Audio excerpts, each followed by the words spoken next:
Good morning. Welcome to King's Report News Hour. Actually, this is not the news hour. This is the special Wednesday hour. Anyway, we're in the 16th year of Chungi, the second month, and the 20th day of the heavenly calendar. Tim Meld is sitting in for the second king of Chinook. And let's go right to our presentation today. And today I'm going to be talking about the blessing process. We've mentioned it before, especially when talking about the vows, right? There was I think it was the 18th of January or the 8th of January, I think, where I talked about the 4 vows that we do during the blessing. But today we're going to sort of take a step back, I guess, and go through the entire process for the first generation. I'm not going to cover the second generation because if you're second generation, you probably have your parents and stuff like that, and right now I want to focus on new people, in other words, people who are relatively new to our faith community, and they would be coming in as what we call first generation. In other words, their parents were not blessed, and they, like me, I'm a first generation, they, like me, people come into our community, come in carrying Satan's lineage. And the whole idea of the blessing, the holy blessing, is to cut off that lineage, and in so doing, effectively cut off the root of sin, which is the original sin, so that your children can be born without original sin, and those children will be referred to as second generation or third, fourth, fifth, et cetera, et cetera. But anyway, so we're focusing on the first generation. And as I begin, I want to bring in a special guest. And some of you may recognize him, although when I first saw him, I kind of stepped back. Who is this man? But once my eyes became adjusted to the pink tie and the pink handkerchief, I think I recognized him. Yes, it's been a long time since we've seen him in such attire. Anyway, so I want to, I want to bring him on, and he's going to speak for about 20 minutes, I think. But I want to start the hour today because I want to make sure that he has the time that he needs. All right, so this is from the King's Report of March 31st, 2017, almost exactly 8 years ago. So let's hear what he has to say.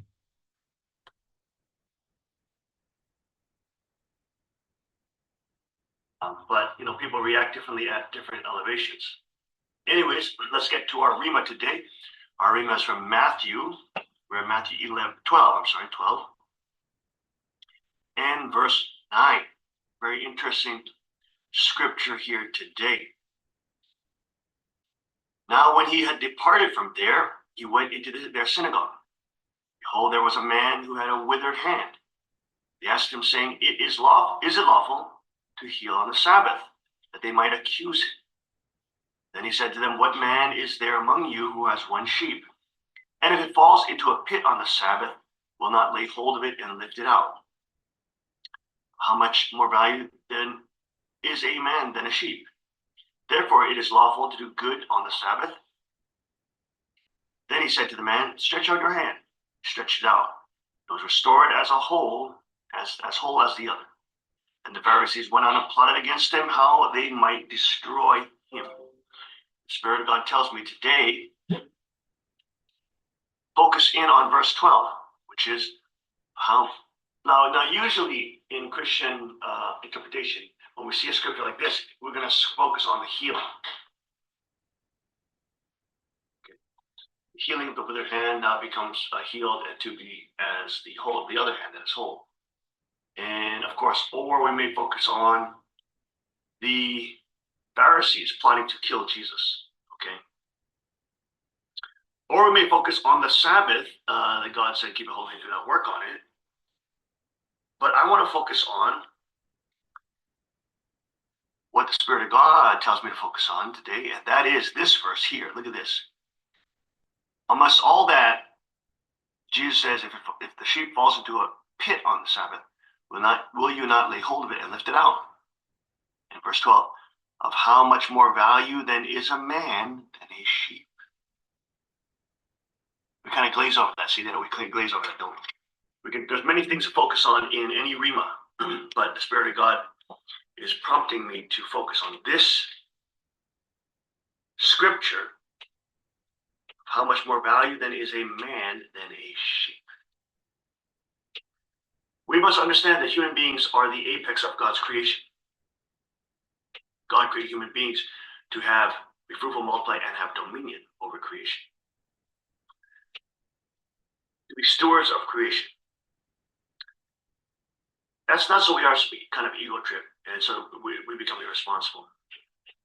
That's so that we understand our proper role. Okay? It's not about ego, it's about role, and it's about responsibility. When God gives us the blessing, which of course blessing is always tied with responsibility as well. To be fruitful, multiply, and have dominion over creation, that is a responsibility. It's a responsibility to stand in that position, to stay in that position, and be fruitful. To practice, train yourself to have mind by unity. That is a blessing, but it's also a responsibility. To multiply, to have children, to have the next generation, to have a beautiful marriage, that is also not just a blessing which with no effort comes, it is also a responsibility. I remember, when I got blessed at the ripe old age of 17 years old, I was at the end of my 17-year-old, and I was going on to 18. I was married to the Queen when I was still in high school, and I had just graduated. No, I was just about to graduate when we got blessed in September 6th, 97. And I remember when I got blessed, there was this whole culture, this weird culture, there's the blessing is a curse, this kind of thing. Or, you're getting blessed, you poor thing. It's such a ridiculous, if you actually believe in the blessing, if you believe in marriage, that it's going to be a blessing. You're cursing yourself from the very beginning, it's like saying, before you go and do something that's really epic, or like, let's say you're trying to win a gold medal for the IBJJF, which is the International Brazilian Jiu-Jitsu Federation. So it's really epic. You're going after the gold, or you go to Abu Dhabi, whatever. And then before you even get there, or even before you start training, you're saying, "This is a curse. This is a curse. This is terrible. This is terrible." Now not only are you gonna psych yourself out, you are self-sabotaging yourself. And there was this weird culture in our family. It was this weird culture, which also extended from the upper blessed children as well. You're getting blessed. We're forced to be blessed or to be married. We don't want to get married. We want to marry somebody that we want, or we want to date and stuff like this. And I had seen everybody with that attitude, had failed marriages. Every single person with that attitude.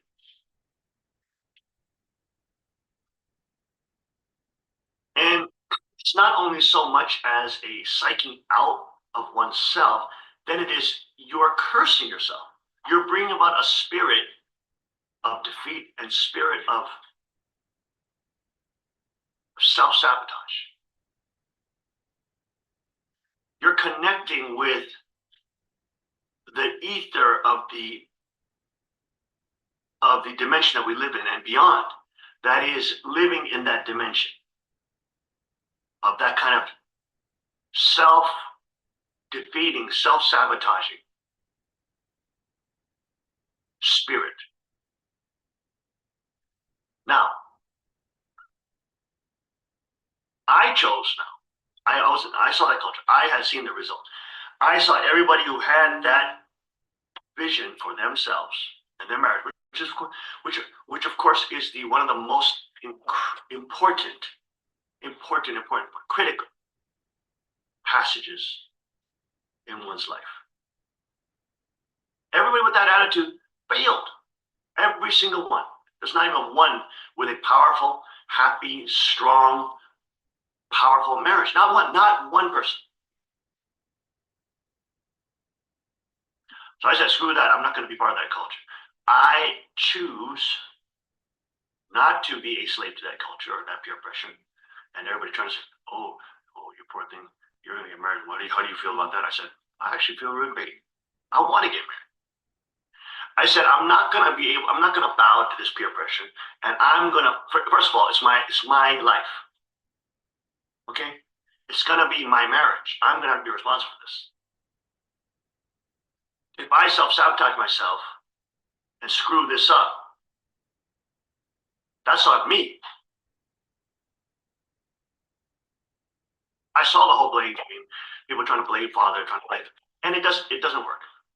It just puts them in a victim mentality, and they just feel like self-pity party all day. It's like the Grinch. Guys, get that clip of the Grinch. What time is it? 3 o'clock. Oh, some self-pity. What's my appointment at 4 o'clock?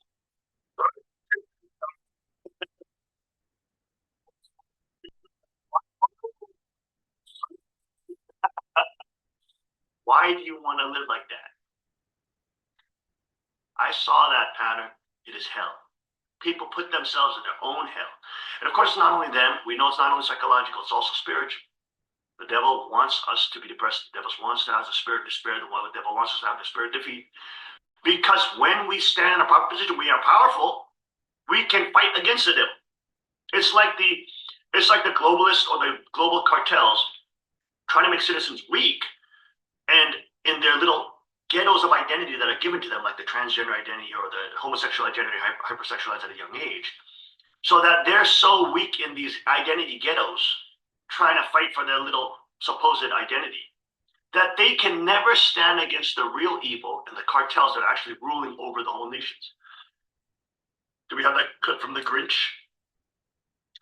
The Grinch. It was the one with the Jim Carrey one. Remember that? Where he had the. Do we have that clip?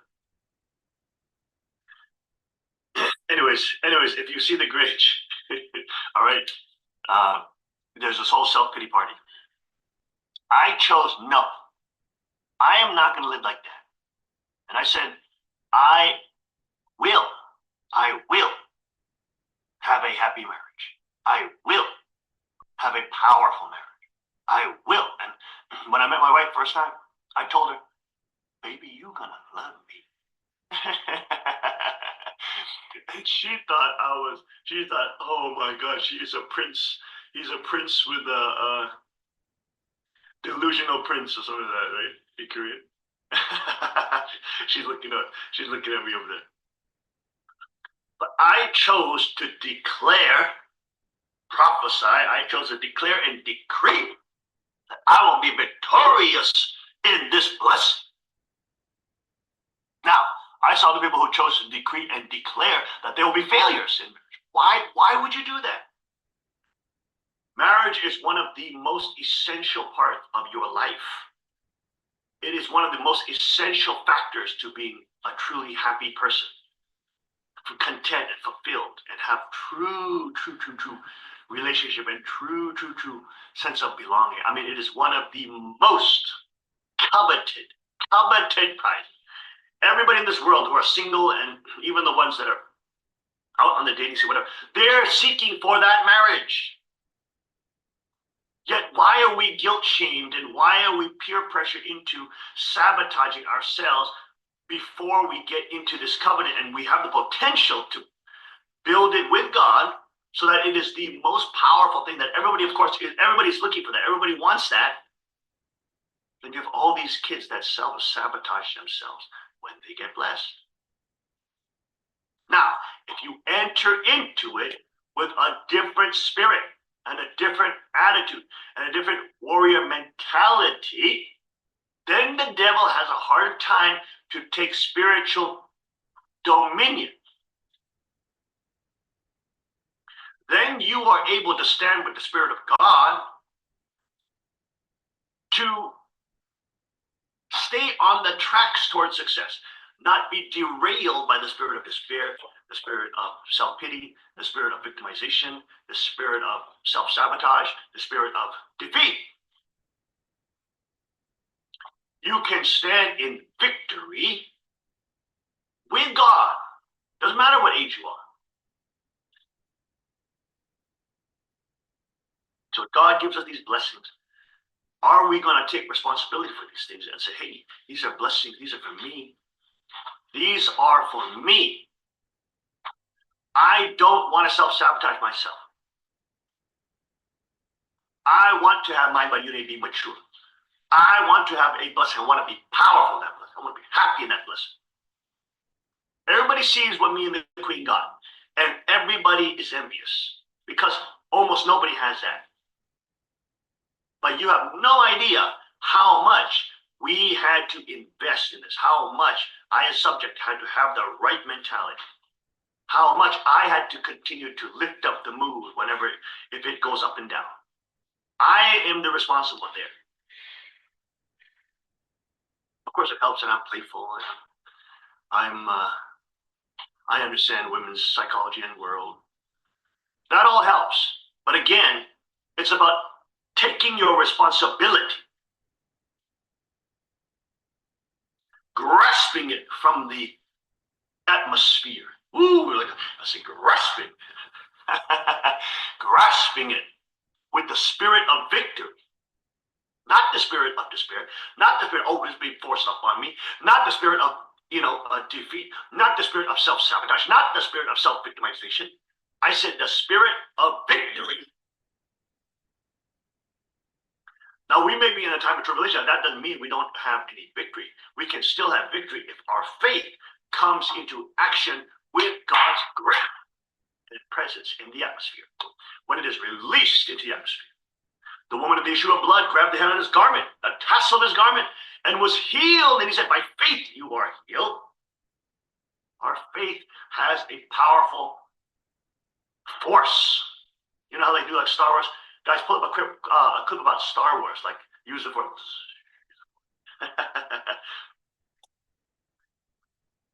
They want you to idolize and fantasize about Star Wars force. I'm talking about our faith has a force.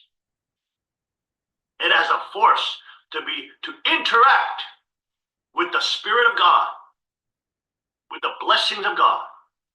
Our faith has a force to interact with the Spirit of God.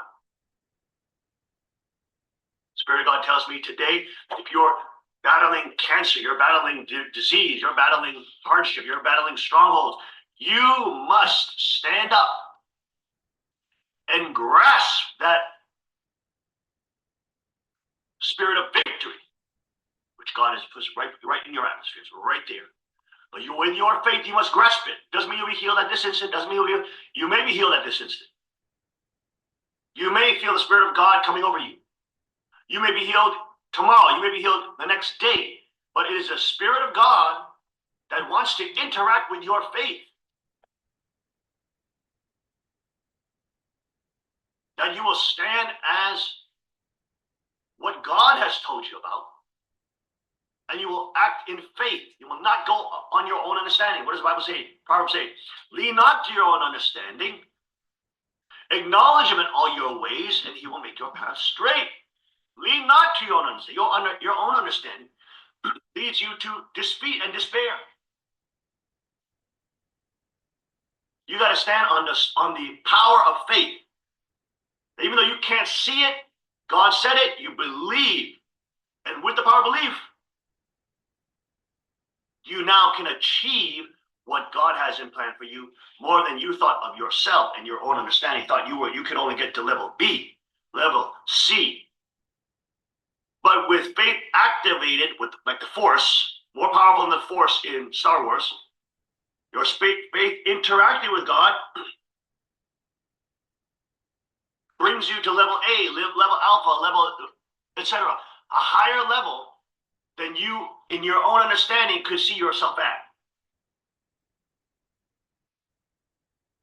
When you start your own business, you know, when these kids are out here, they're doing this entrepreneurial work, starting their own, you know, fundraising ministry to get to the trip in Thailand and Cambodia that they're planning. They had to take risks doing those entrepreneurial works. They never launched a small business, basically a small little fundraiser. They never thought in a business mentality.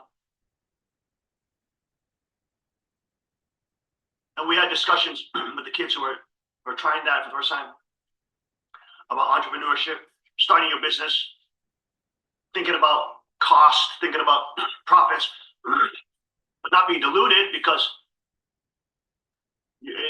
even in terms of business, you have labor costs, you have to pay people, you have utilities, all these kind of things that you have to be in consideration of, that they are not necessarily in consideration of. If you have a space, you have to rent that space.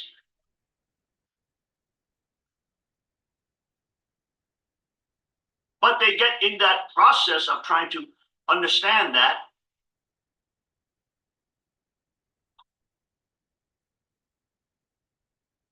But you have to go in, not dilute. I'm not saying dilute it. I'm not saying go and dilute it. I'm saying you got to go in with the right spirit. That's whatever you do. If you're competing, if you're fighting somebody, if you're going for the Abu Dhabi gold medal, if you're going for you know, PhD, if you're going for a job interview, or whatever it is, if you're starting your own business,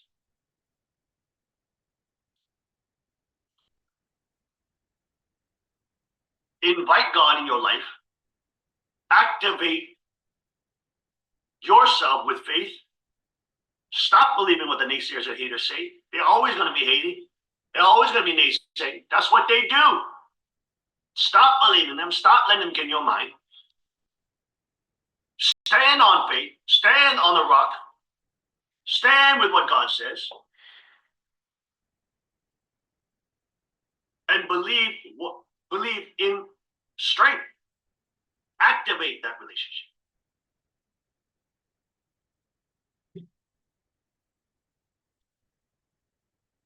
We have so many things in epigenetics to unlock in this lifetime. It's so short. It's so short. Why would you self-sabotage yourself? Especially in marriage. My God, why would you do that? I've seen everybody who's done that. They thought they were increasing their value by pitting themselves, pretending that they're so great because they go through so much in their mind. They're deluding themselves. They're not going through that crap. They're making their own suffering. Now, when you leave that spirit and you step into the blessing as a blessing and see it as a blessing, and you move forward and you say, hey, I'm going to claim this. It's mine. I'm going to succeed here. I'm going to be happy in this, and this is going to make true power. True power. And it's going to help. It's going to help spread and infect the world with real love, real power. A real model and example.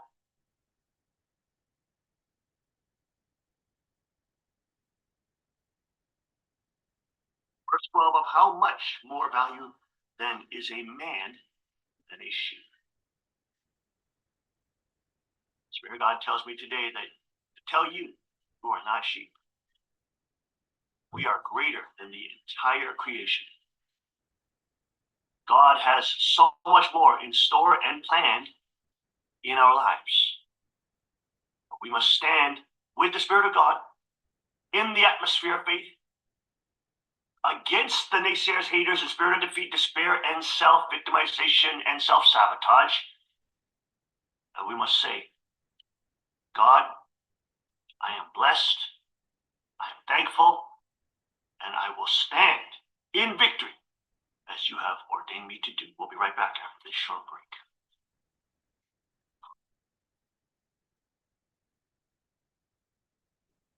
Wow, what a really powerful message. Difficult for me to listen to that without my eyes tearing up. Yeah. so, so much of it holds true for anyone who has been through the blessing course for any period of time. My wife and I are in our 43rd year, and it's really a message that rings true for us, as it does, I'm sure, for many of you. All right, so I want to get to my message. Thank you for the King for giving us a really powerful introduction there. But I want to get to the message that I have prepared for today. Let's see if we can go through that. And so I want to talk about the blessing process, and this is, as the King mentioned briefly, fulfilling the original ideal of creation. Genesis 1:28, and he referred to that verse very briefly. Genesis 1:28, to be fruitful, multiply, and have dominion over the earth. And I've also talked about this. I talked about it a number of times, including my talk on the philosophy of education and the vows of the blessings and in several other places, because Father keeps coming back to Genesis 1:28 again and again and again and again and again. I don't think anyone can even count the number of times that he refers to Genesis 1:28. Because it is there that God stated his blessing for humanity, which has not yet been achieved. And, for most of us, it has been achieved in True Father's, in the person of True Father. But even in his case, not all of the creation is under God's authority or under True Father's authority. Satan still has a hold on a pretty big portion of God's creation. And as long as there are families in the world or people in the world who are not in God's lineage or in God's authority, then that Genesis 1:28 has not yet been fulfilled for everyone. So the Father also is still working to accomplish the blessing that God gave to Adam and Eve in Genesis 1:28, which is to fulfill God's original ideal of creation. And it is the blessing that does this. And so the King emphasized how we need to approach this with a spirit of victory and not just, sort of I've got nothing else to do. I might as well go to Las Vegas to one of those little chapels and sort of get married. I don't know why I'm getting married, but I think I like her, Oh, I love him so much. No, we go into this with a fighting spirit. Knowing that there are going to be challenges, but determined that we are going to overcome those challenges. So let's go through first of all, the steps of the first generation holy blessing process. First, there's the matching process, and then there's once we have a couple that have decided to receive the holy blessing together, and this has to be a heterogeneous couple. Father blessed homosexuals, but he blessed them in heterogeneous couples. Okay, that's a big important distinction. Yes, so yes, homosexuals have received the blessing, but only in heterogeneous couples, and looking at it from a sort of a third person point of view, they do go through a difficult course. That is true. But I know there are people who believe in the blessing and believe that this is God's original ideal creation, regardless of what urges they may have. And so they make a determination to, like the King said, to say, you know what, I'm going to be happy. I'm going to make this work. And I think in some cases they have been able to succeed, but they have a special mountain to climb, I would say, a particular mountain to climb. Of course, straight people, in other words, people like me, also have urges, right? And we have to overcome those urges as well. But people with the homosexual urge appear to have an even greater difficulty, a higher mountain to climb. So there's the matching process, and then once two people, a man and a woman, have decided to come together to receive the blessing, then there's the holy wine ceremony. And then we're going to go through each of these, so I'm just going to list them right now. Then there's the actual blessing ceremony, where you put on the suit, the bride puts on the blessing, the marriage, the wedding gown, and so forth. And then we have an indemnity stick ceremony, and I'll talk about that. Then we don't run off and have sex. We have 40-day separation.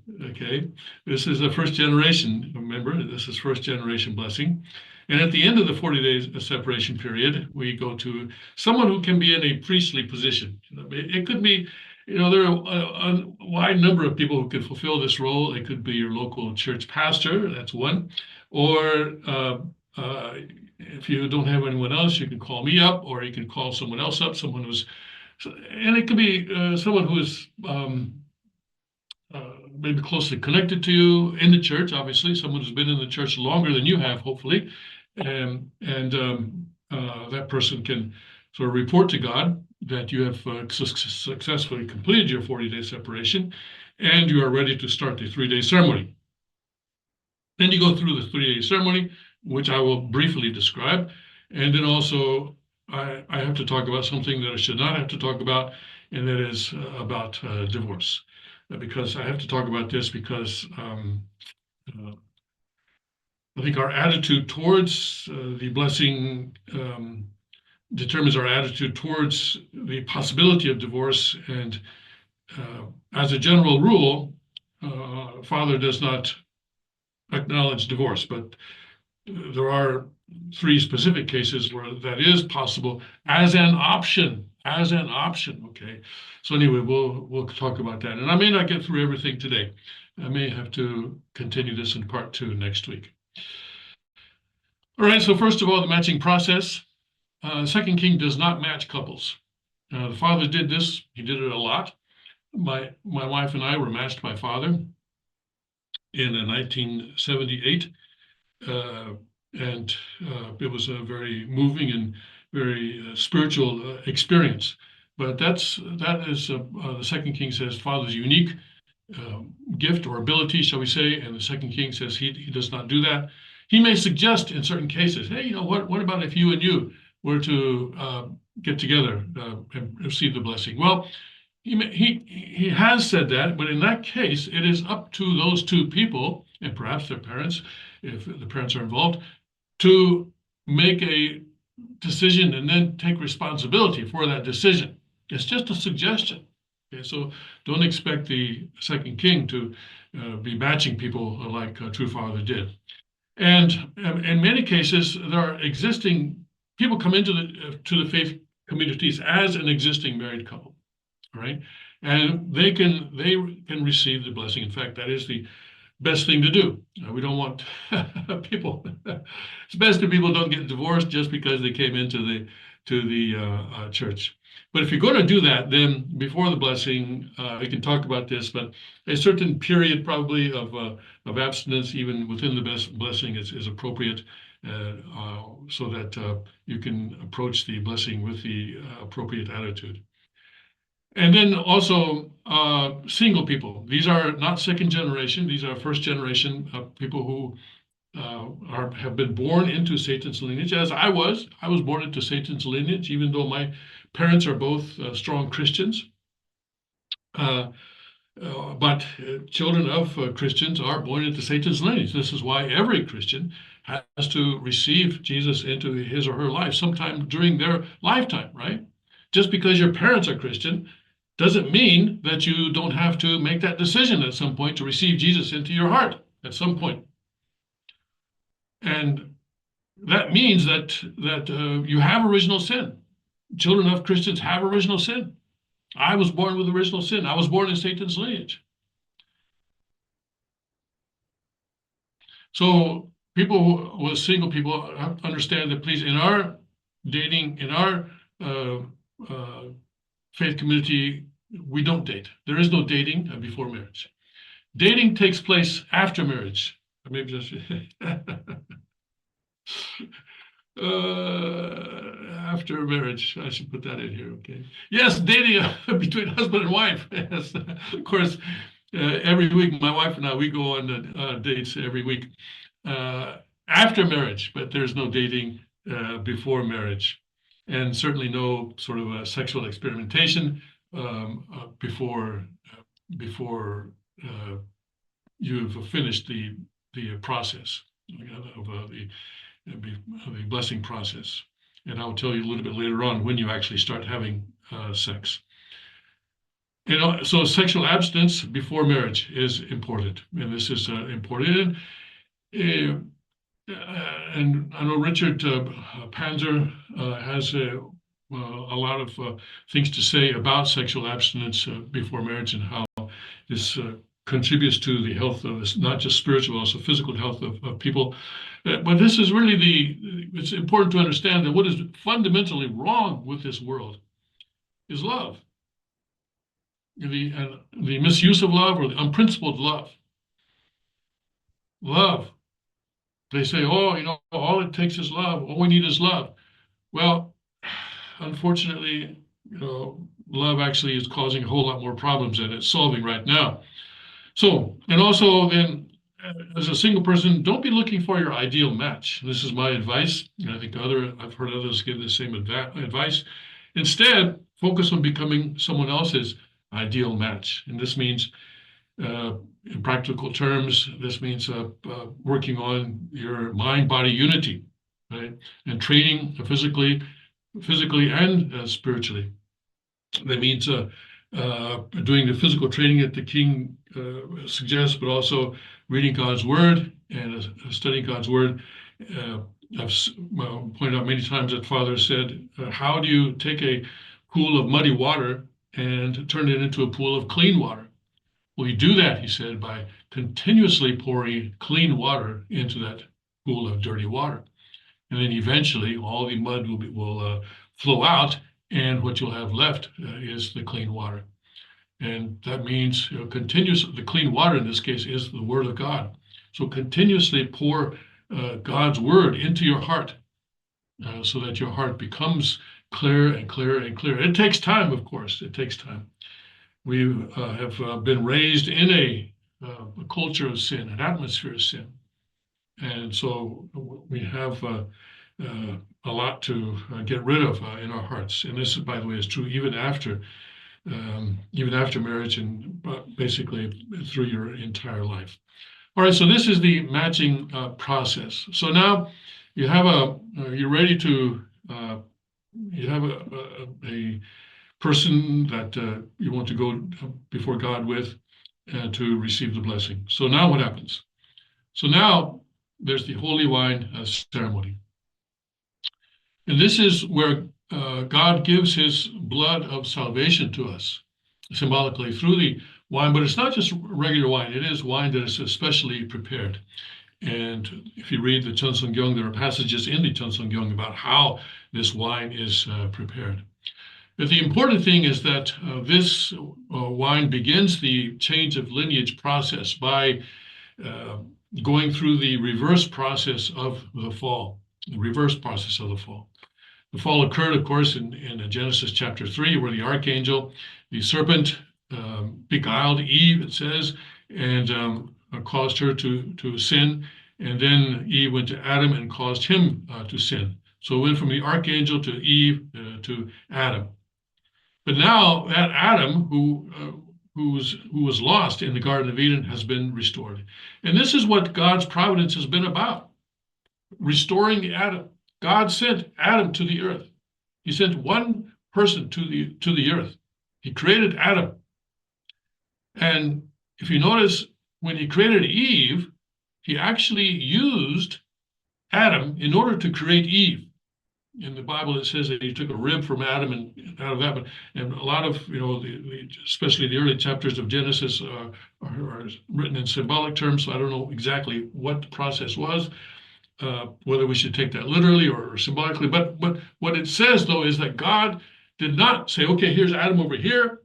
I'm going to create Eve over here. And gee, I hope they get along. No, he created Eve through Adam. And when Adam saw Eve, what did he say? Wow, she's hot. Or the way they put it in those days, she's the bone of my bone, the flesh of my flesh.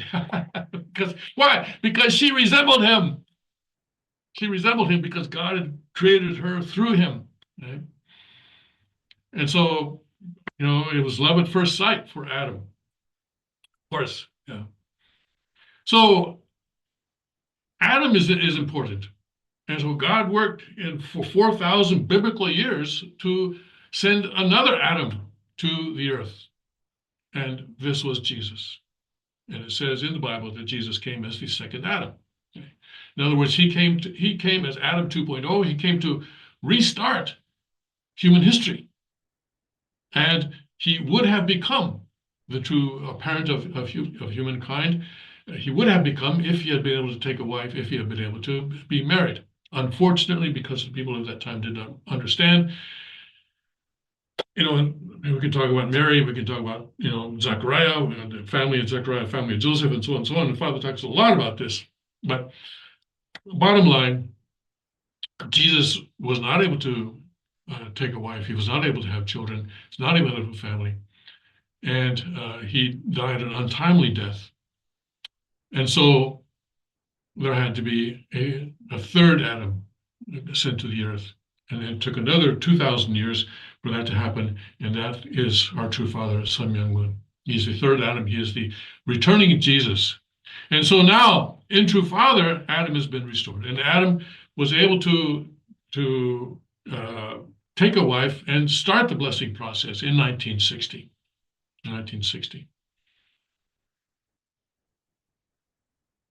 So now that restored Adam gives us his blood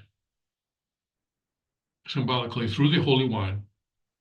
And the Father has commissioned and passed down to the second king the authority to do this, and the second king will delegate this role to a blessed central family.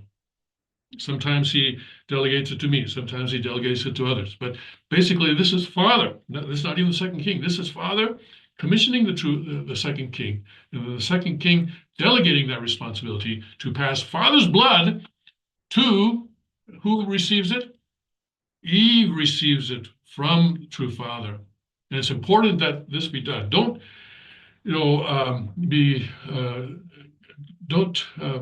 mix up this order in the Holy Wine ceremony. In the Holy Wine ceremony, is very, very simple and very brief, but it is incredibly important because Father's blood is being given to the bride who is standing in this ceremony, who is standing in the position of the fallen Eve. Standing in the position of the fallen Eve. Okay, so she receives the wine from the person who is representing Father there in that ceremony, and she takes half of the cup. It's a small cup, and the couple share the cup. There are not two cups for the bride and groom. There's just one cup. She takes the cup and she drinks half of the wine in that cup. And then she turns to her groom, who is in the position of the fallen archangel. Okay. Now, having taken one half of the cup of that wine, she has now been elevated, now restored to the position of the bride of Christ, to a bride of Christ. And then she turns and she then gives the cup to the groom, who is in the position of the fallen archangel. And then he takes that cup and he drinks the rest of the wine. And then in that process, he is restored. The archangel is restored to a position of a son of God, Okay. So that now they're qualified now to receive the holy blessing. The holy blessing should only be given to pure grooms and brides, not to fallen grooms and brides. So this is why the holy wine ceremony must take place before the blessing ceremony. Because without this, we are not qualified to receive the blessing. So we cannot go into the blessing ceremony with our original sin still intact, with our relationship to Satan still intact. No, because in the blessing ceremony, Father is giving one of his brides to one of the sons of God. So then the holy wine ceremony is conducted. And then this is short. It can only take, 5 or at most 10 minutes probably, where there's a prayer, and then the person representing Father passes the wine to Eve. And I had a situation one time where, of course, in this, by the way, in this situation, the person presiding over the ceremony should be a husband and wife, not just a man, but a husband and wife. My wife is holding the tray next to me. I'm praying, and my wife is holding the tray next to me with the cup of holy wine on it. And the bride reaches out and takes it. Is that good? No. By what qualification do you take it? You are not qualified to take it, much less receive it. You have to wait until it is given to you. Okay? Don't go grabbing. I understand the heart that the fallen Eve was desperate to get that blood in her, get Adam's blood in her. I understand that. But don't do it. Don't do it. That's against the rules. Okay, you have to be humble and wait until you are given it, and even then, receive it with a humble heart. Bow humbly, and receive it, and take half the wine. Face the archangel, your groom, and then he also bows humbly and receives it from the bride, and he takes the holy wine. So the proper attitude is important. All right, so now matched, and you've had the holy wine. So now you're qualified to actually receive the holy blessing.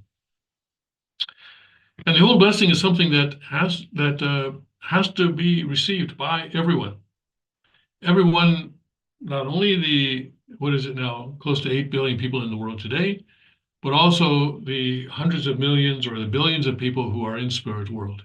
Because remember, in spirit world, everyone who ever lived is currently in spirit world, including those who died in the womb and did not have a chance to be born into the physical world. Everybody's there. And until Father opened or began the blessing process, heaven, the highest level of a spirit world, was empty. No one went to heaven. I know Christians are somehow, yeah. That kind of blows their mind. But think about it though. How are you going to go to heaven if you still have sin? You still have original sin. You're still giving birth to children who are born into this world under Satan's authority. So how do you think you're going to go to heaven? You don't go to heaven, no. And remember, Father says again and again and again and again and again, no one goes to heaven alone. Absolutely no one goes to heaven alone. So that means that you can only go to heaven when you have received the holy blessing and you have children. And we'll get to some people, cannot have children. We'll get to that. But we go to heaven as a family. We go to heaven as a family. And I'm going to talk about adoption and how adoption is also a valid way to do this. No one goes to heaven alone. And if you read Chun Sung Gyung, Father talks about this quite often in the Chun Sung Gyung. He says, in the traditional Christian churches, you can have the wife going to heaven, the husband going to hell. He says, no, that doesn't work. You can't have the father going to heaven and the son going to hell. No, that doesn't work. No. We either go to heaven together or we don't go to heaven at all. And well, that's kind of a high bar, isn't it? Yeah, even for me, that's a high bar. Yeah, but anyway, the good news is that we're all going to heaven.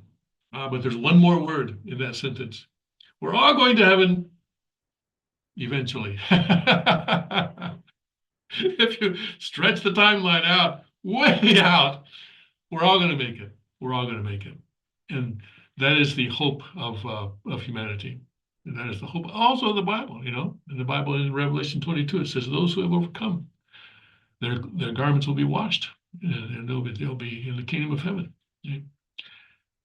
But we all have in our hearts an original mind. And no matter how evil a person may be, we have that original mind. You know that God, Father, actually, in the spirit world, he blessed some evil people. Let's just put it that way. He blessed some evil people. They also have original mind. And they desire to fulfill God's original ideal of creation as well. And they may be way off track, they are way off track, but there still is that fundamental original desire that every creation of God has, every created person of God has, that wants to be with God, and wants to receive God's true love, and wants to be in God's lineage, and wants to be a person of goodness. We all have that. Some of us hide it pretty well, but we all have that. We all have that deep inside. Sometimes it's pretty deep, but it's there. It's there, and without exception. Okay. And we talked about the 4 vows already, and so I'm not going to go through it now. And we don't get married. We don't get receive the blessing for myself, but for my spouse. And in the marriage process, it's important for each spouse to understand that they are there not for themselves, but for the sake of the other. The husband for the wife for the husband. And I think in my relationship with my wife, I've made it a sort of a lifetime task for me to learn about my wife. What makes her tick, you know? What makes her tick? Of course, in the beginning, you start with the surface things of what does she like to eat, what is her favorite color, and that kind of thing. But pretty quickly, you go beyond that, and you start getting down into stuff that that even she didn't realize. Because in different, you can see her in different situations. And for example, my wife, she was born on a farm, okay, in Korea, in a thatched roof a house with no electricity. But then she went through sort of a life course, and she was born during the Korean War.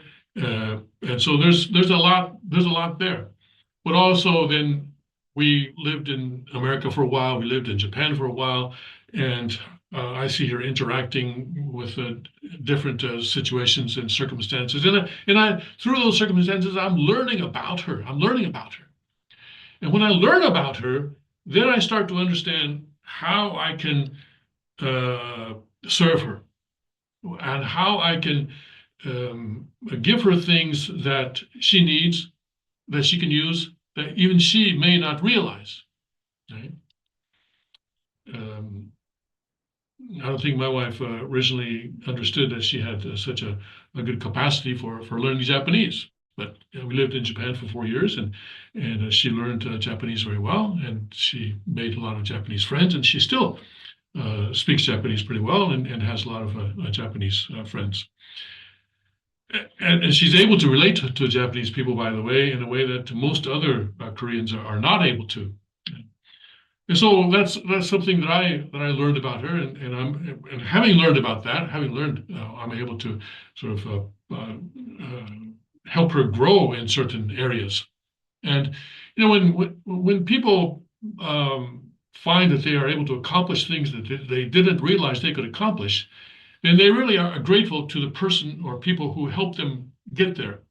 for example, in this case, she's grateful that I was able to put her in a position where she could learn Japanese, where she could make Japanese friends and things like that.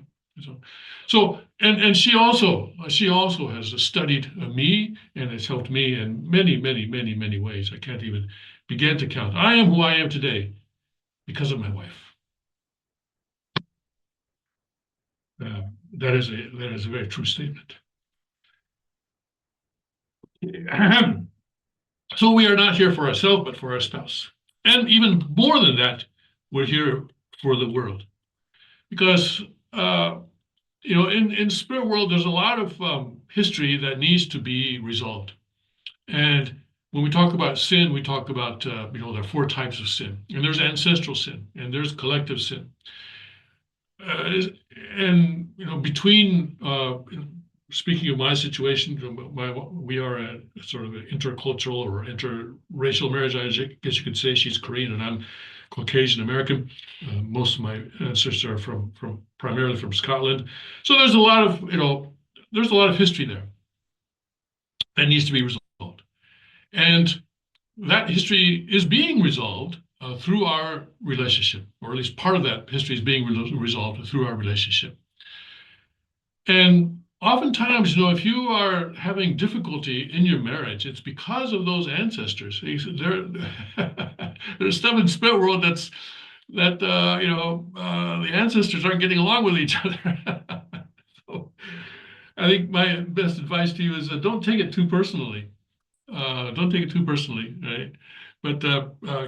But keep in mind the king's advice that he gave during that piece at the beginning of this hour, where he said to declare your faith and have faith, and so that God can use your faith to heal your marriage, to heal your relationship with your spouse.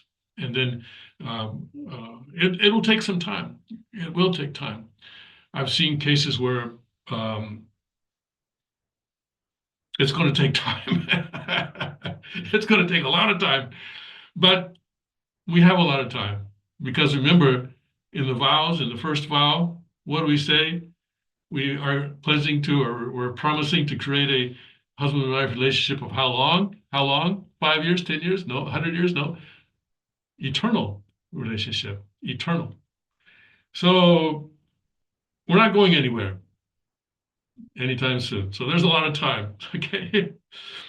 And then Father emphasizes that when we receive the blessing, okay, we're taking on a messianic mission.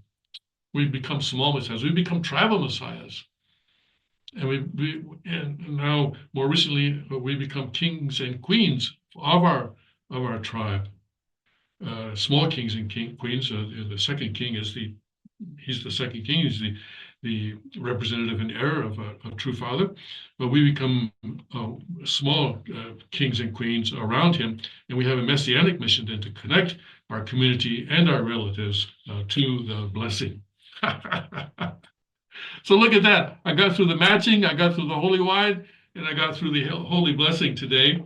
That's I think that's 3 out of 7. Okay. I got through the matching, the holy wine, and blessing, and then we have indemnity stick. We have the 40-day separation. We have the priestly prayer. We have the 3-day ceremony, and then we have conditions for divorce. Please tune in next week, especially for divorce, because this is a very serious topic, and I'm going to cover it at some length. And it's not usual to talk about divorce in the context of marriage, because when we talk about marriage, we sort of pretend that divorce is never going to happen, but it does. It does. And if you're going to be living with someone for eternity, stuff happens. Believe you me, stuff happens. And sometimes the relationship appears to be coming to a breaking point. And but we want to be very clear about what Father can accept and what he cannot accept in terms of divorce. Okay, and then what to do in the situations where we have a situation where Father is going to say no. I don't accept your divorce. So anyway, I will do that next week, and I hope that you will pray about these things and watch the King's video again and again and again, I suggest. I think he gives a very powerful message there for all blessed central families, not just first gen, but also for second and third gen as well. Okay. All right, gotta go. I'll see you next week, next Wednesday. Of course, tomorrow we'll have the regular King's Report News Hour. Excuse me. God bless, Godspeed. May his kingdom come quickly.